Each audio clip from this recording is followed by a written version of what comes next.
Now then, class, if you would, kindly settle yourselves, settle down. We have much to cover today. Great deal indeed, and I find that when my students are rustling about with their quills and parchment and what have you, the lesson tends to meander somewhat. Let me see here. Where did we finish? Yes indeed. Last Thursday's lesson, if memory serves, and my memory, I should note, extends back considerably further than most. Yes, we concluded our examination of the various tensions that existed between the goblin populations and the wizarding authorities throughout the late 16th and early 17th centuries. So, today we shall delve deeper. Yes, considerably deeper. Mr. Finnegan, please, pay attention. Pay attention. We shall delve deeper into the specific rebellions that occurred during this tumultuous period. Now, the goblin rebellions of the 17th century, you see, were not isolated incidents of unrest. No, but rather part of a more complex pattern of civil discord that would shape, and indeed would fundamentally alter the relationship between goblins and wizards for centuries to come. I'm sorry, Mr. Finnegan, am I boring you? I trust you are paying attention. Good. Now then, where was I? Yes. The pattern of rebellions. Now, to understand these uprisings, these conflicts, one must first appreciate the underlying tensions that had been simmering, one might say, for decades prior to the outbreak of open rebellion. You see, the relationship between goblins and wizards has always been, shall we say, rather complex. The fundamental issue, the root of so much discord, centered around the question of ownership specifically. Specifically, the ownership of goblin-made artifacts. Now this may seem to you a rather mundane concern, but I assure you it was anything but mundane to the parties involved. Now, goblins, you see, have maintained throughout history and continue to maintain to this very day that any object crafted by a goblin hand remains in perpetuity the property of goblins. This is not merely a commercial consideration, but a deeply held cultural belief that governs, and indeed that defines much of goblin society. Now, us wizards, on the other hand, have historically operated under the assumption that once an object is purchased, legitimately purchased, mind you, ownership transfers to the buyer. Now this fundamental disagreement over the nature of ownership has been the source of countless disputes, negotiations, and, as we shall see, armed conflicts. Oh, did that wake you up, Mr. Finnegan? Okay, the situation was, further complicated, I guess. And here we must pay careful attention to the chronology. The actions of the Wizards' Council. Now, some of you may be wondering, what was the Wizards' Council? The Wizards' Council established in, the exact date is somewhat disputed among some historians, but generally accepted to be sometime in the 14th century. Served as the sort of governing body for magical Britain prior to the establishment of the Ministry of Magic in 1707. Now, the first Minister of Magic, for those of you who may be curious about such details, was one such Ulick Gap, though that is perhaps getting ahead of ourselves in the chronological examination. Now, sorry, where was I? Yes, the Wizards' Council. In 1631, and this date is quite significant. I encourage you all to make a note of it. All of you, make a note of it. That's it, yes? The date is quite significant.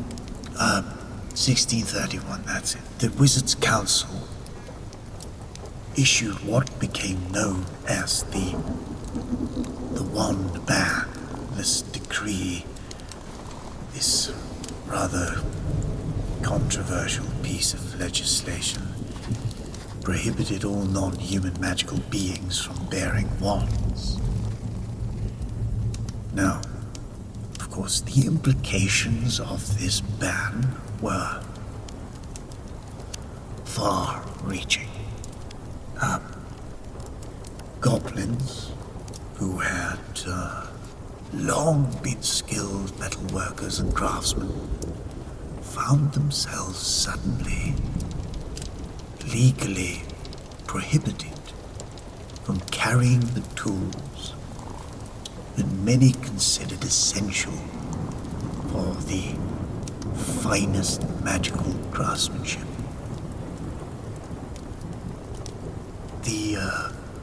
The goblin community viewed this not merely as an inconvenience, but as a deliberate act of discrimination, an example of what they termed wizard overreach.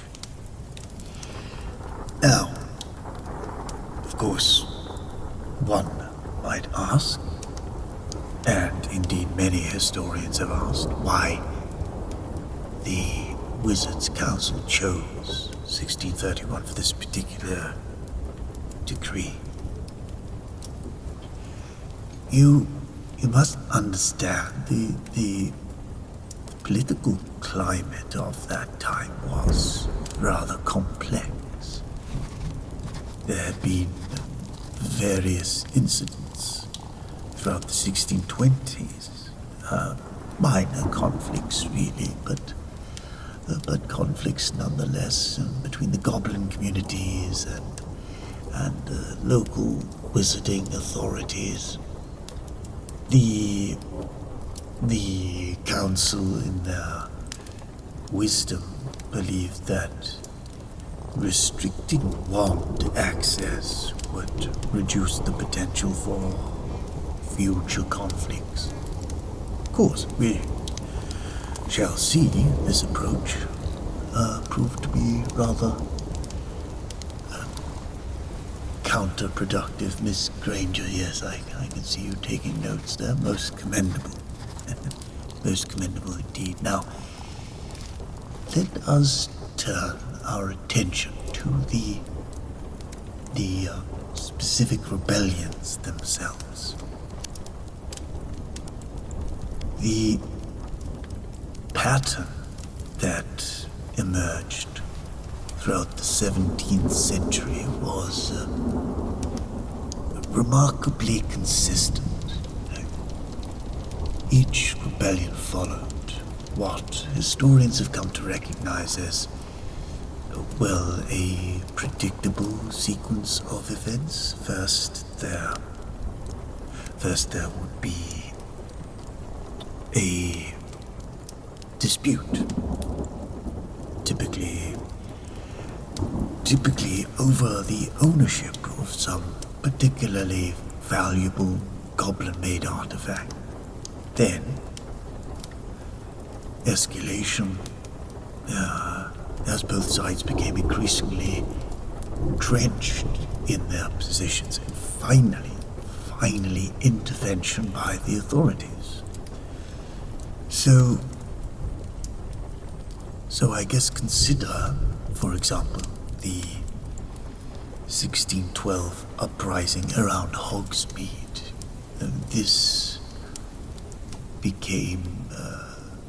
This particular rebellion began as so many did, I suppose, with a disagreement over ownership. A goblin craftsman. His name, now what was his name, if I remember correctly, from the ministry records, Gripplehook the Elder, though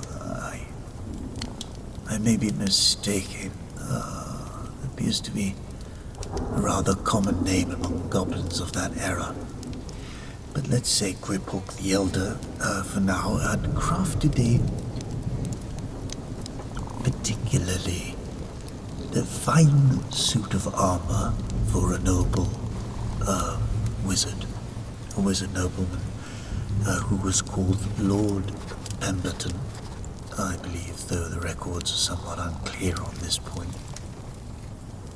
The armor was commissioned for Lord Pemberton's son's wedding, rather elaborate affair that was to take place in the spring of 1612. Now,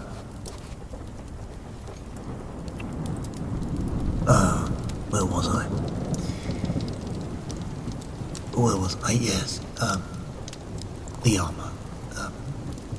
So, upon completion of the work, Gripplehook the Elder delivered the armor to Lord Pemberton's estate, received payment as agreed, and considered the transaction complete. However, and this is where the fundamental philosophical differences between goblin and wizard concepts of ownership become apparent. When Lord Pemberton's son died tragically in a dragon racing accident some months later, I believe, Gripplehook then requested the return of the armor, as per goblin tradition.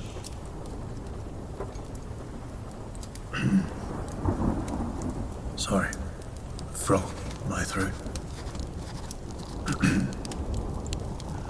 Lord Pemberton naturally refused. The armor had been paid for, he argued, and therefore belonged to his family in perpetuity. Griphook countered that goblin-made artifacts returned to goblin ownership upon the death of the purchaser. Particularly if the purchaser died without an heir, which was the case here, as Lord Pemberton's son had no children. The dispute escalated when Lord Pemberton not only refused to return the armor, but actually had it displayed in his family's ancestral home as a memorial to his deceased son. Griphook, supported by the local goblin community, demanded not only the return of the armor, but compensation for what they viewed as the desecration of goblin craftsmanship.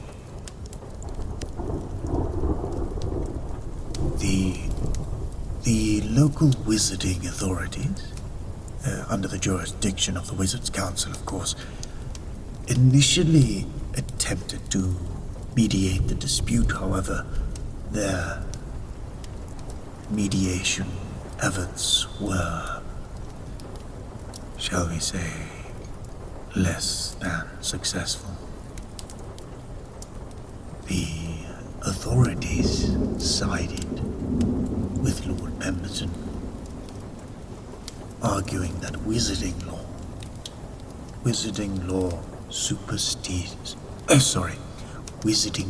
superseded goblin tradition.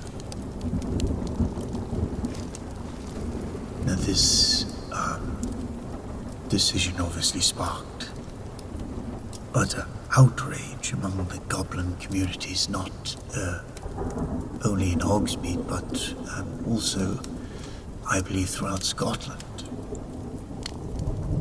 What began as a single dispute over one suit of armor quickly escalated into a broader conflict about the rights of magical creatures under wizarding law.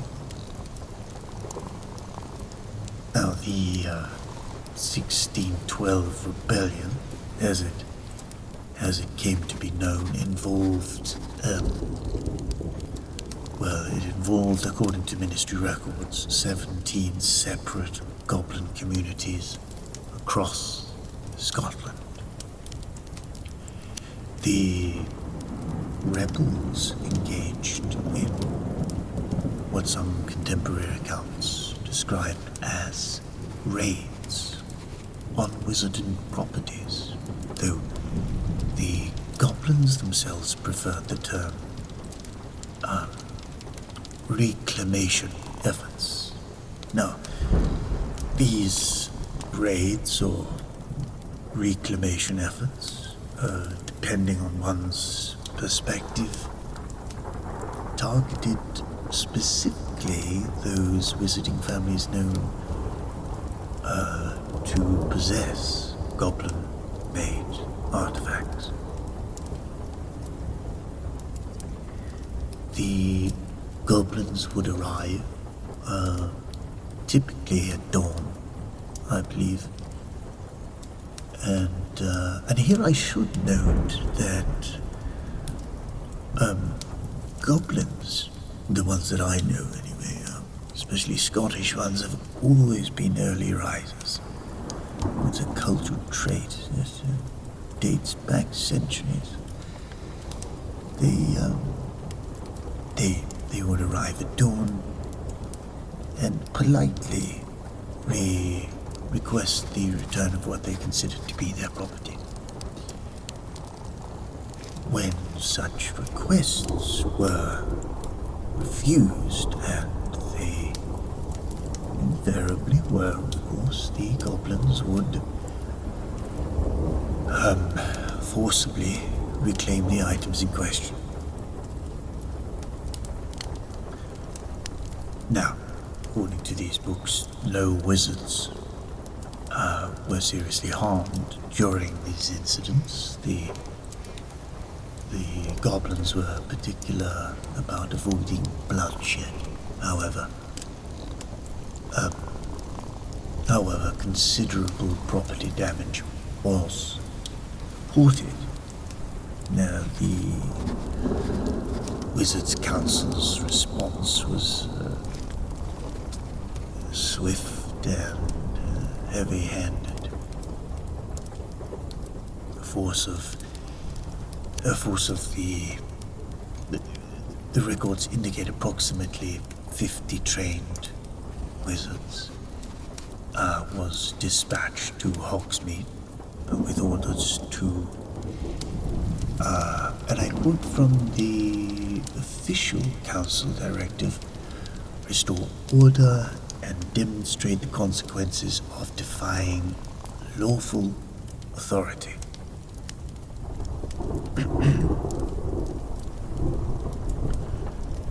Now, the confrontation that followed lasted 3 days, from dawn on the 15th of September until sunset on the, I think, 17th or 18th, I can't believe. I think it was the 18th, so maybe it was only a couple of days, 3 days, I can't remember. It'll be in the textbooks. But the goblins had fortified themselves in the cellars of Hogsmeade. Cellars that, incidentally, still exist today, though they are now used primarily for storing butterbeer. And Mr. Longbottom, do try to stay awake. This material will find its way onto your owls in due course.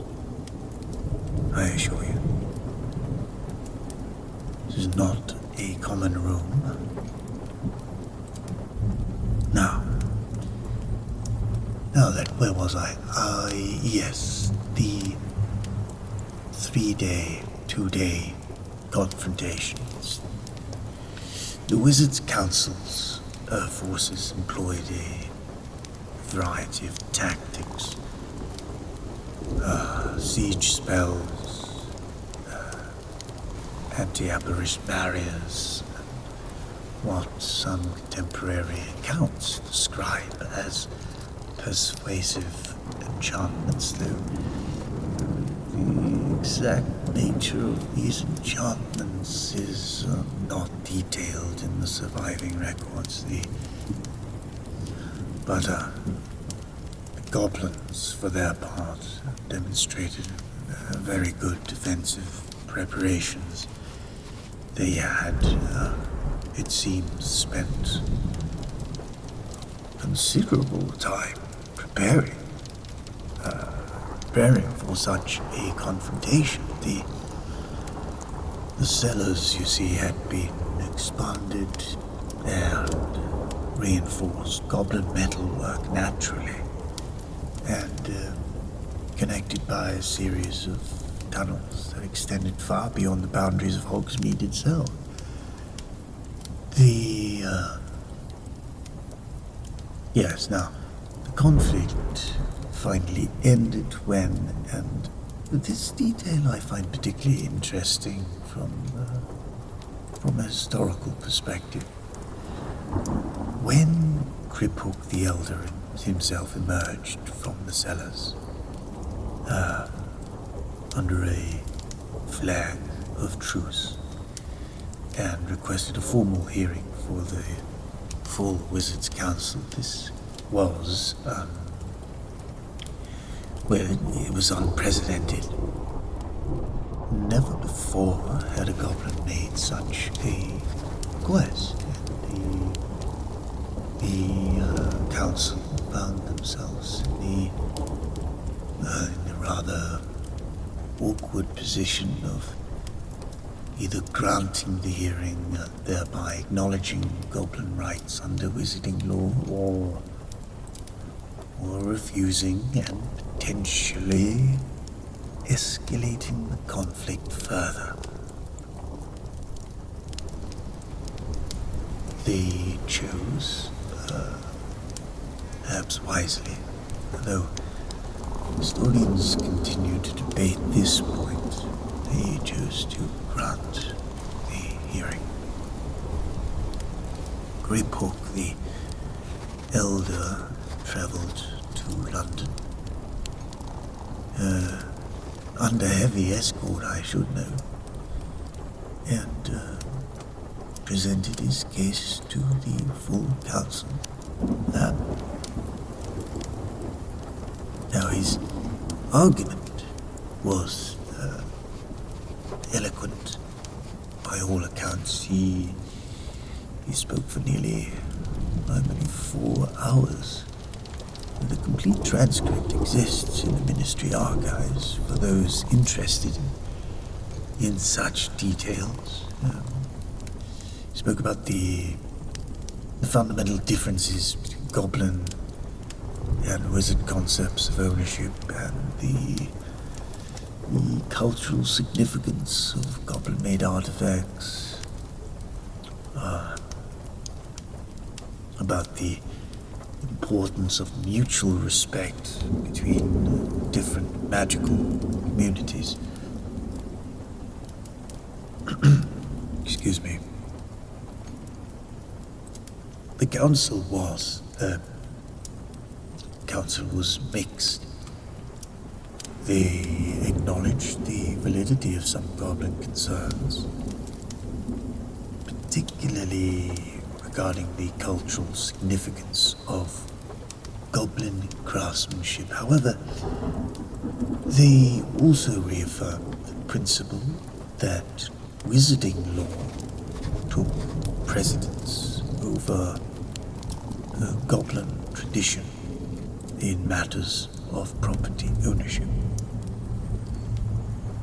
Now, the compromise that emerged from these negotiations established, and here we see the beginnings of the modern system of goblin-wizard relations. It established a formal process. A process for resolving ownership disputes. A special tribunal was created, consisting of three wizards and 2 goblins, with the power to hear and adjudicate such matters.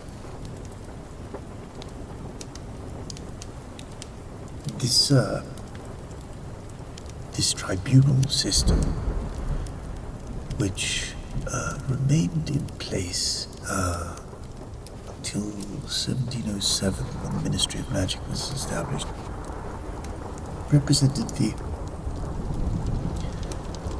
first formal recognition of goblin rights within the wizarding legal system.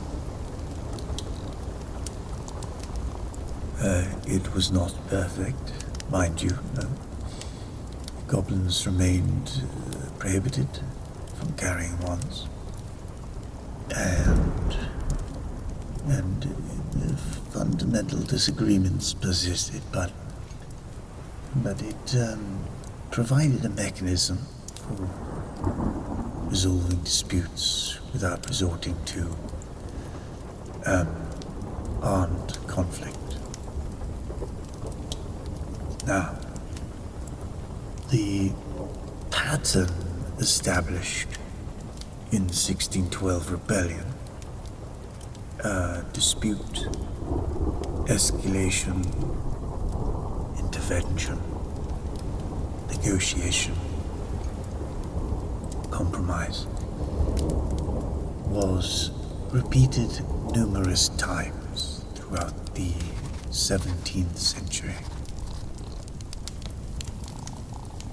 each subsequent rebellion followed remarkably similar lines, though the specific details varied. Oversight of these matters shifted between various bodies over time, from the Wizards' Council in the 1600s to later the Ministry's Department for the Regulation and Control of Magical Creatures. Now, the creation of this department, though the exact founding date is not recorded in the sources I have examined, represents a significant evolution in how wizarding authorities approached the governance of magical creature affairs. Now, the role of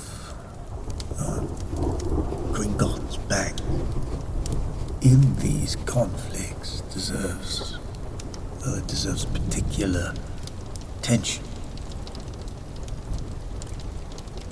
By the 17th century, Gringotts, founded in 1474, was by a goblin Gringott, whose name obviously provided the inspiration for the bank's title.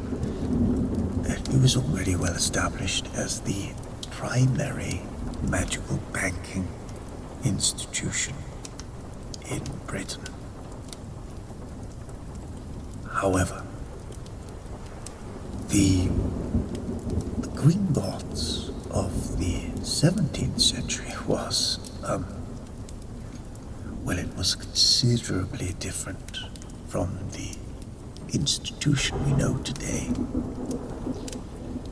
The elaborate security measures, the dragons, the various protective enchantments, the complex system of vault access, these were largely developments of later centuries.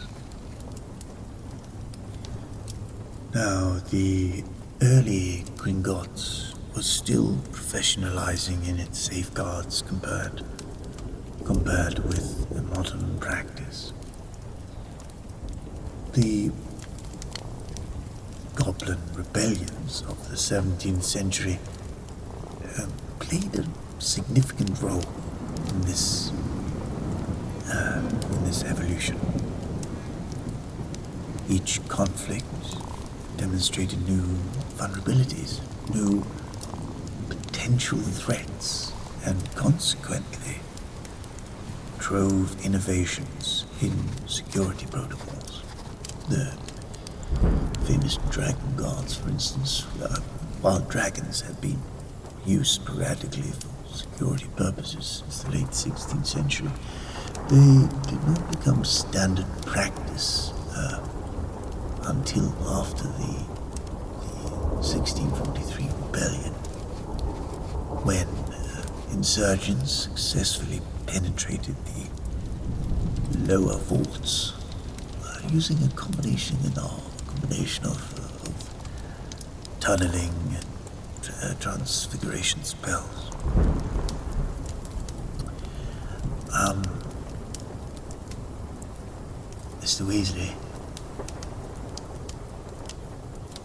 Mr. Weasley, please face forward. Now then, the establishment of modern goblin wizard accords emerged gradually. What did I just say, Mr. Weasley?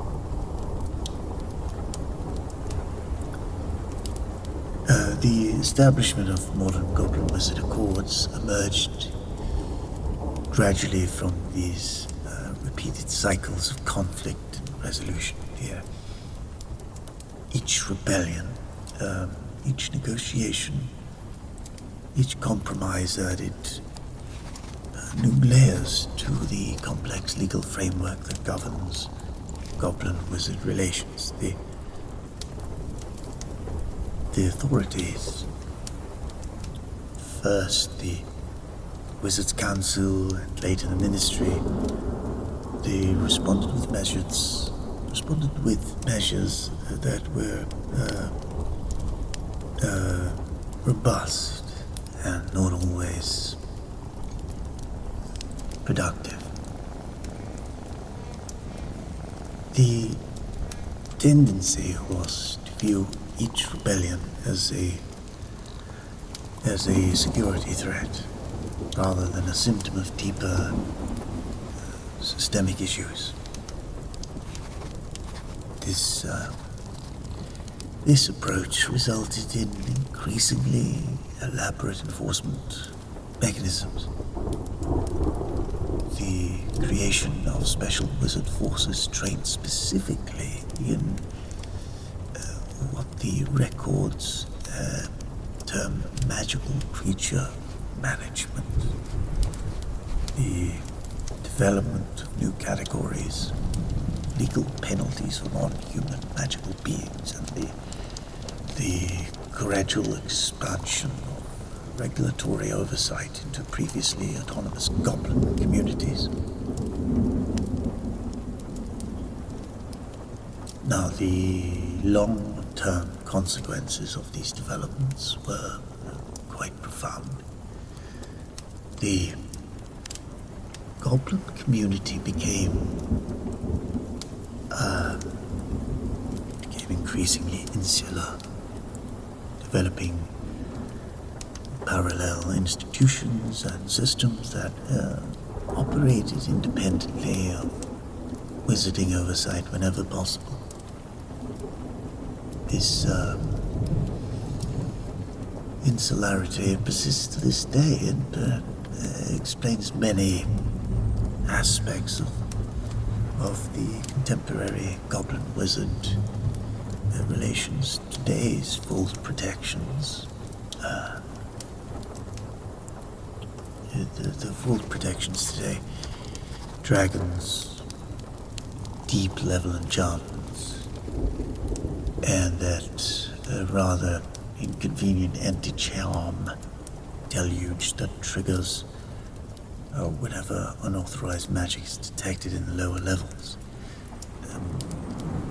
They reflect lessons distilled over successive conflicts. Each security measure has its origins in a specific historical incident, a particular vulnerability that was exploited during one rebellion or another. The economic implications of these conflicts were quite substantial. The repeated disruptions to magical commerce, the costs of maintaining security forces, the expenses associated with tribunal hearings and negotiations, all of these factors contributed to the significant changes in how magical business was conducted.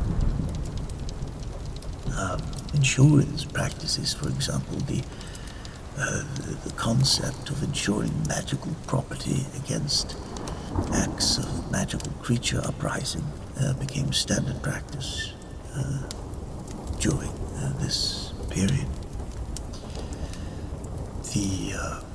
The Wizard Insurance Guild, established in 1689, though that takes us beyond our current chronological focus. Indeed, it included specific provisions for goblin rebellion-related damages. Banking practices also evolved considerably. The standardization of vault rental agreements, the development of complex inheritance procedures of goblin-made artifacts, the the establishment of authentication procedures to verify the provenance of magical items, all of these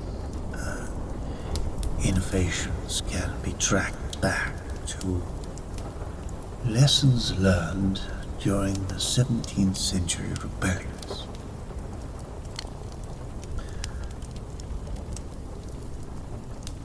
The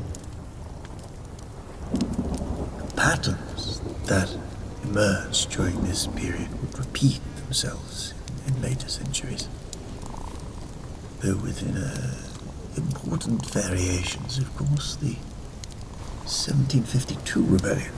No, but that is a topic for another lesson. It incorporated many of the same elements: disputed ownership,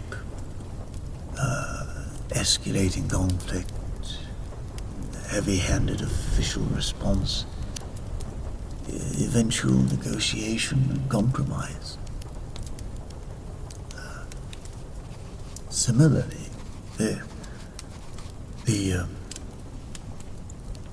goblin unrest of 1856, again a subject we shall examine in future lessons, that followed the established pattern, while introducing new complications related to the expansion of wizarding commerce into previously goblin-dominated areas of magical finance.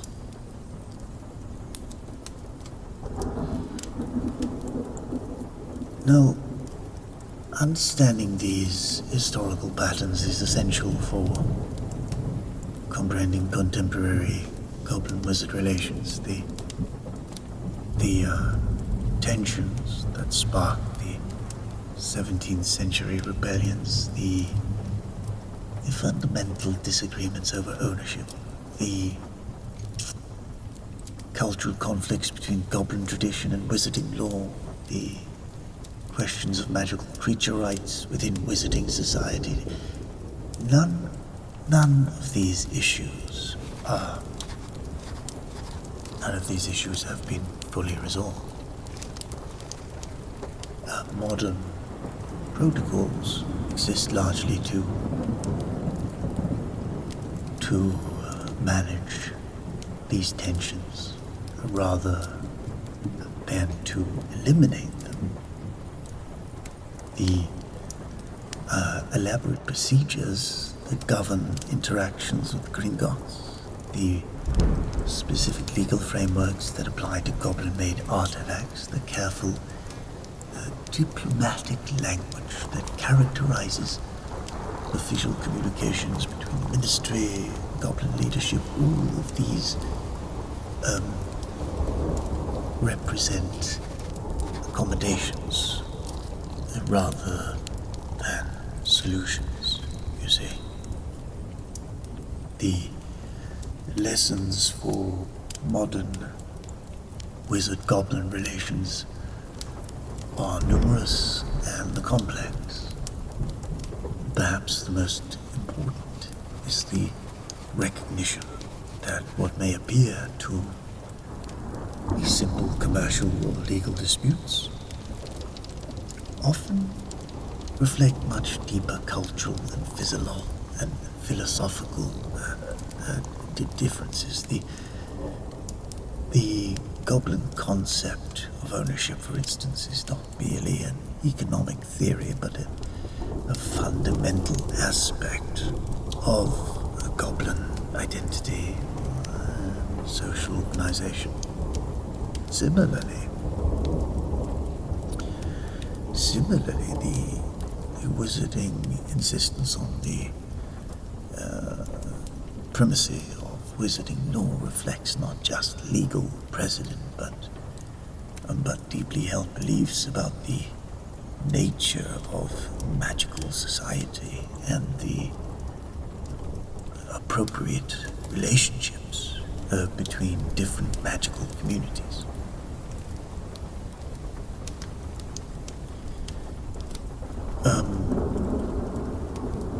Now look, as our time draws to a close, and I notice that some of you are already beginning to gather your belongings. Though I have not yet dismissed the class,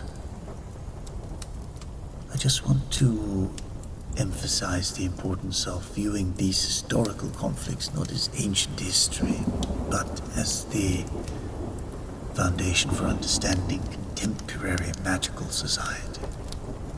The goblin rebellions of the 17th century were not merely historical curiosities, but formative events that shaped the world in which we live today.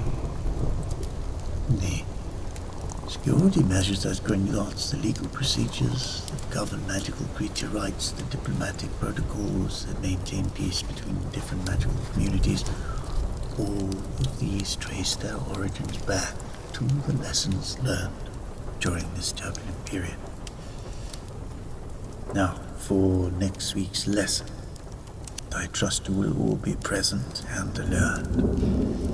We shall examine the werewolf legislation of the same period. Read Bagshot's A History of Magic, Chapter 12 on werewolf legislation, with special attention to the 1637 Code of Conduct.